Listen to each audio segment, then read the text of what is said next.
الله وبركاته. الحمد لله وحده والصلاة والسلام على من لا نبي بعده. أعوذ بالله من الشيطان الرجيم. بسم الله الرحمن الرحيم. حاميم تنزيل الكتاب من الله العزيز العليم غافر الذنب وقابل التوب شديد العقاب ذي الطول لا الہ الا ہو الیہ المصیر. صدق اللہ العظیم. محترم بزرگ اور عزیز ساتھیوں، یہ جو سورت آپ حضرات کے سامنے ابھی شروع ہوئی ہے اسے سورۃ المؤمن کہتے ہیں اور سورہ غافر بھی اس کا نام ہے. جو سورتیں ہمارے سامنے اب تک ان کی تفسیر ہوئی ہے، جہاں حامیم کے ذریعے سے سورت کی ابتدا ہوئی ہے، وہ یہیں سے ابتدا ہوئی تھی. سورہ مومن کی ابتدا لفظ حامیم سے، اور اس کے بعد والی سورت سورہ حامیم سجدہ حامیم سے شروع ہوئی تھی. سورۃ الشورى، سورۃ الزخرف، سورۃ الدخان، سورۃ الجاثیہ، سورۃ الاعراف. یہ کل 7 ایسی سورتیں ہیں جن کی ابتدا لفظ حامیم سے ہوئی ہے، جنہیں حامیم سبعہ بھی کہا جاتا ہے. سبعہ 7 کو کہتے ہیں، وہ 7 سورتیں جن کی ابتدا حامیم سے ہوئی ہے. اور یہ سورۃ المؤمن ہے، اس کی ابتدا لفظ حامیم سے لے کر تیسری آیت کی آخر الیہ المصیر جو میں نے ابھی تلاوت فرمائی، ان 3 آیتوں کی بڑی فضیلت احادیث کے اندر آئی ہے. عبداللہ ابن عباس رضی اللہ تعالیٰ عنہ فرماتے ہیں، سنن ترمذی کے اندر یہ بات موجود ہے، رسول اللہ صلی اللہ علیہ وسلم نے فرمایا، جس شخص نے صبح کو سورۃ المؤمن اول سے لے کر الیہ المصیر یعنی 3 آیتیں تلاوت کرتا ہے اور اس کے ساتھ آیت الکرسی بھی پڑھ لے تو اللہ تبارک و تعالی شام تک اس کی مصائب اور تکالیف سے حفاظت فرماتا ہے. اور اگر کوئی مغرب کے بعد اسی سورت کی 3 آیتیں اور آیت الکرسی پڑھ لیتا ہے تو صبح تک اللہ تبارک و تعالی اس کو مصائب اور پریشانیوں سے حفاظت فرماتے ہیں. اور جو 3 آیتیں میں نے پڑھی ہیں، اس کے اندر ابتدا میں تو اللہ تبارک و تعالیٰ نے فرمایا حامیم، یہ حروف مقطعات میں سے ہیں، ان کے معنی اور مطالب کون جانتے ہیں؟ اللہ ہی جانتے ہیں. اس کے معنی اور مطالب کسی کو معلوم نہیں. پھر آگے اللہ تبارک و تعالیٰ نے فرمایا تنزیل الکتاب من اللہ، اس کتاب کو اللہ تبارک و تعالیٰ نے نازل فرمایا. یہ کتاب منزل ہے اللہ کے طرف سے. اب اللہ نے آگے کی آیت میں اور اس آیت میں اپنے صفاتی نام ذکر فرمائے. کل اس کے اندر اللہ نے اپنے 6 صفات کے نام ذکر کیے. کتنے نام ہیں؟ 6 صفاتی نام. تنزیل الکتاب من اللہ، یہ کتاب نازل ہوئی ہے اللہ تبارک و تعالیٰ کی طرف سے. کون؟ اللہ. سب سے پہلی صفت العزیز، زبردست ہے. اللہ تبارک و تعالیٰ کی طاقت و قوت کا ہم مظاہرہ کر نہیں سکتے، بیان نہیں کر سکتے. اللہ تبارک و تعالیٰ اتنی زیادہ طاقت اور قوت والے. العلیم، اور دوسری صفت یہ فرمائی کہ وہ بڑا جاننے والا ہے. اور کیسا جانتا ہے؟ انسان کے قول و قرار تو جانتا ہی ہے، انسان کے دل کے اندر پیدا ہونے والے خیالات سے بھی اللہ باخبر. وَهُوَ عَلِيمٌ بِذَاتِ الصُّدُورِ، وہ دلوں کے بھیدوں کو جاننے والا ذات ہے. تو ایک زبردست العزیز اور دوسرا فرمایا العلیم، زبردست جاننے والا ہے. اور تیسری صفت فرمایا غافر الذنب، وہ گناہوں کا بخشنے والا. اللہ تبارک و تعالیٰ گناہوں کے بخشنے والے. بڑے خوش ہوتے ہیں اللہ تبارک و تعالیٰ جب کوئی بندہ اللہ سے رجوع کرتا. حدیث پاک میں اللہ کے نبی نے فرمایا، کوئی گھر کا کوئی فرد اگر بچھڑ جائے کئی سال کے بعد واپس لوٹتا ہے تو جتنی خوشی ان کے گھر والوں کو لوٹنے سے ہوتی ہے، اس سے کہیں زیادہ خوشی اللہ تبارک و تعالیٰ کو اپنے بندے سے اللہ کی طرف رجوع کرنے سے ہوتی ہے. اور وہ بہانے ڈھونڈتے ہیں اللہ تبارک و تعالیٰ. اللہ تبارک و تعالیٰ بڑے بڑے کام نہیں چاہتے. کوئی بہانہ اللہ کو پسند آ گیا، اللہ اسے ذریعہ بنا کر مغفرت کا اعلان کرتا. فاحشہ عورت ہے، گندے کام کی عورت ہے، جا جاتے جاتے پیاسے کتے کو پانی پلاتی ہے، اللہ تبارک و تعالیٰ نے اس پانی پلانے کی وجہ سے اس کے لیے مغفرت کا اعلان لکھ دیا۔ ظالم بادشاہ ہے، کتا مل جاتا ہے، خارشی کتا، وہ اس کی حفاظت کرتا ہے، اس کے لیے دوائی کا انتظام کرتا ہے۔ پھر مرنے کے بعد لوگوں نے اس بادشاہ سے پوچھا کیا گزرا، تو اس نے کہا اللہ نے مجھے سامنے کھڑا کر کے یوں کہا کہ تو کتا تھا، یعنی تیرے اخلاق بالکل کتے جیسے تھے، لیکن ہم نے تیری مغفرت کرنا چاہا، تیرے سامنے ہم نے کتے کو لگا دیا اور تو نے ایک کتے کی اس کی پرورش کی، اس کی حفاظت کی، ہم نے اس کے بدلے تجھے کیا کر دیا؟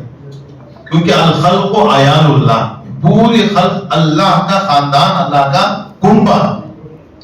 تو جانوروں پر بھی آدمی اگر رحم کرے اللہ تبارک و تعالیٰ مغفرت کر دیتے ہیں۔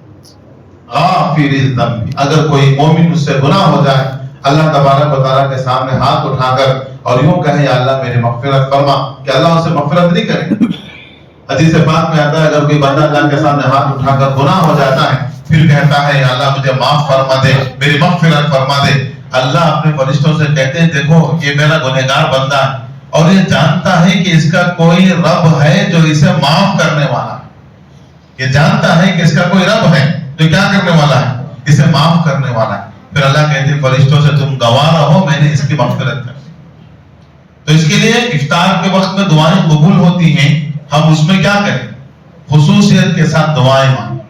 علماء نے لکھا ہے افطار میں جو دعا قبول ہونے کا وقت وہ کون سا وقت ہے؟ عام طور پر ہم عصر کے بعد خوب دعائیں مانگتے ہیں، پھر افطاری کی تیاری کے اندر جڑ جاتے ہیں۔ عصر کے بعد کا جو وقت ہوتا ہے وہ غروب کا وقت ہوتا ہے، افطاری کا وقت نہیں ہوتا، وہ سورج کے غروب ہونے کا وقت ہے۔ افطاری کا وقت جہاں دعائیں قبول ہوتی ہیں وہ کون سا وقت ہے؟ وہ وقت وہ ہے جب عین وقت میں دعا پڑھی جاتی ہے، وہ وقت افطار کا ہے۔ افطار کی دعا کے وقت میں جو دعا کی جاتی ہے اللہ اسے قبول کرتا ہے۔ اس لیے افطار کی دعا کے ساتھ چند دعائیں ہم اس میں شامل کر لیں، کم سے کم آخری درجے کے اندر افطار کے دعا کے ساتھ کچھ منہ میں رکھنے سے پہلے یہ کہہ لیں اللہم اغفر لی، یا اللہ میری مغفرت فرما دے۔ اتنا بھی ہم کہیں اللہ میری مغفرت کرے تو یہ اللہ تبارک و تعالیٰ کہہ رہے غافر الذنب، وہ اللہ جو گناہوں کو بخشنے والا ہے۔ تین صفت ہو گئی۔ چوتھی صفت فرمایا وہ قابل التوبہ، اور توبہ کا قبول کرنے والا، اور توبہ کا قبول کرنے والا بندہ اللہ کے سامنے توبہ کر کر تو دیکھیں۔ ہمارا معاملہ تو یہ ہم گناہ کر کے توبہ بھی نہیں کرتے، انسان ہے ہم سے گناہ ہو جاتا ہے، ہم 1000 مرتبہ توبہ کو توڑیں، اللہ سے معافی مانگیں، خدا کی قسم اللہ تبارک و تعالیٰ معاف کرتے کرتے نہیں تھکے۔ ہو سکتا ہے ہم توبہ کرتے کرتے تھک جائیں لیکن اللہ معاف کرتے کرتے نہیں تھکتے۔ اسی لیے فرمایا اگر تو کافر ہے، گنہگار ہے، فاسق ہے، تب بھی یہ دربار اللہ کا، تو اس سے نا امید مت ہو۔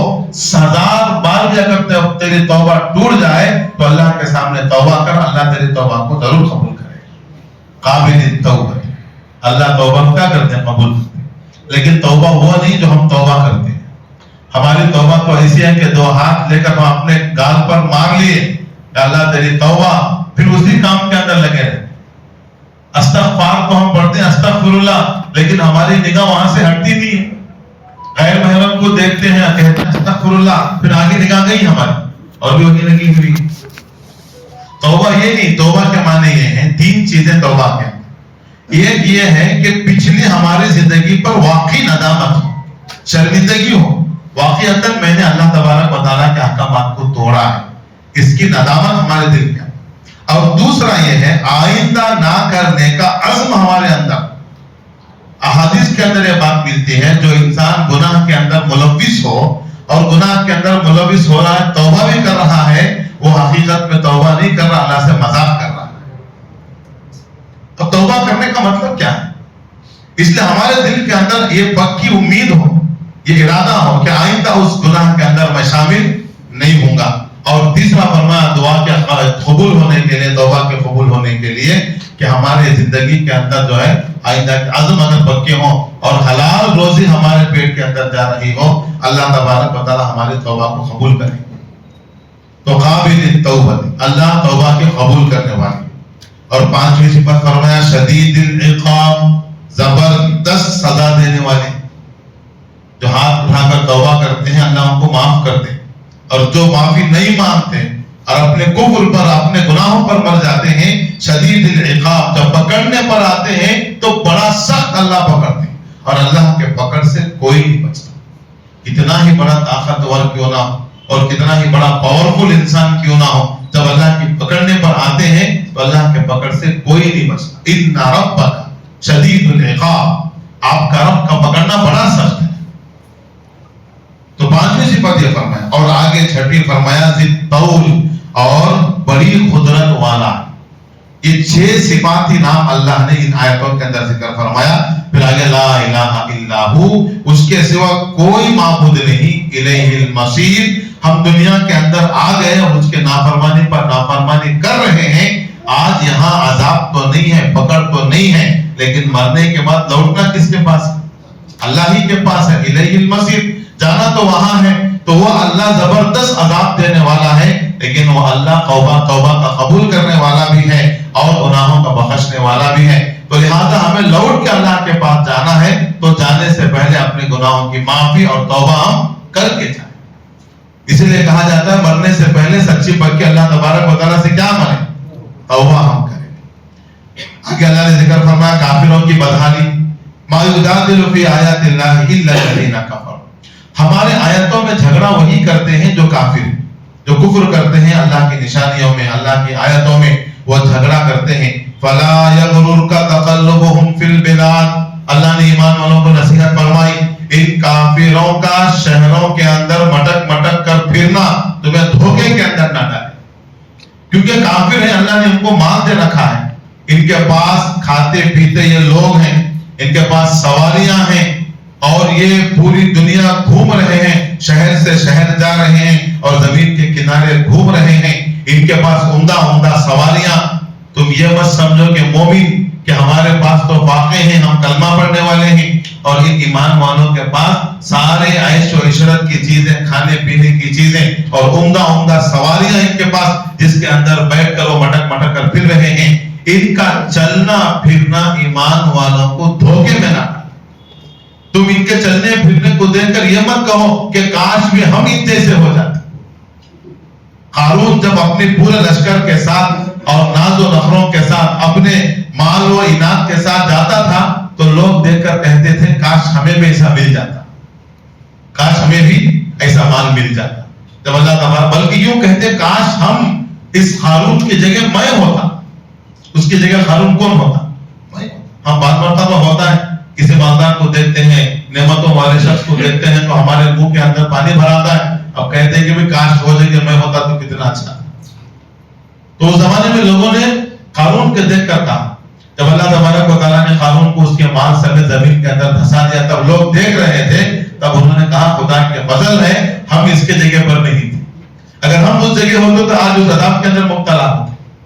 تو اللہ نے فرمایا ان کے گھر اور ان کے رونق کی چیزیں تمہیں دھوکے میں نہ ڈالے، کہیں ایسا نہ ہو کہ تم بھی ان کی اتباع کے اندر چل جاؤ۔ اللہ آگے فرماتے کذبت قبلہم قوم نوح، اس سے پہلے نبی صلی اللہ علیہ وسلم کفار مکہ آپ کو جھٹلا رہے ہیں، آپ کو تکلیف پہنچا رہے ہیں، آپ فکر نہ کریں۔ کذبت قبلہم قوم نوح، اس سے پہلے قوم نوح گزری ہے، انہوں نے بھی اپنے نبی کو جھٹلایا ہے۔ والاحزاب من بعدہم، اس کے بعد کئی جماعتیں آئیں، جیسے قوم عاد آئی، قوم سمود آئی، ان تمام نے اپنے اپنے نبیوں کو جھٹلایا ہے۔ کوئی ایسی قوم نہیں ہے جو نبی کی بات کو سن کر نبی کے استقبال میں کھڑی ہو گئی، کوئی ایسی تاریخ نہیں۔ ہر نبی کو ستایا گیا ہے، آپ کو بھی ستایا جا رہا ہے، اس لیے آپ پریشان نہ ہو۔ پچھلے قومیں جو قوم نوح گزری ہے اور اس کے بعد بہت ساری جماعتیں جیسے عاد ہے، سمود ہے، انہوں نے بھی اپنے نبیوں کو ڈرایا دھمکایا، بلکہ آگے اللہ نے فرمایا وَهَمَّتْ كُلُّ أُمَّةٍ بِرَسُولِهِمْ لِيَأْخُذُوهُ، بلکہ ہر امت یہ چاہتی تھی کہ اپنے نبی کو پکڑ لیں، ان کو قتل کر ارادے کرتے تھے۔ اور بعض قومیں حد سے اتنا گزر گئی، یہودیوں کے بارے میں اللہ نے فرمایا کئی نبیوں کو بلا وجہ قتل کر دیا۔ وَيَقْتُلُونَ الْأَنْبِيَاءَ بِغَيْرِ حَقٍّ، اللہ نے فرمایا انبیاء کو انہوں نے قتل کیا۔ کون سی قوم؟ تو بعض نبیوں کو قتل کے سازشیں کی گئی اور بعض نبیوں کو تو قتل کر دیا۔ تو کیوں چاہتے تھے ایسا؟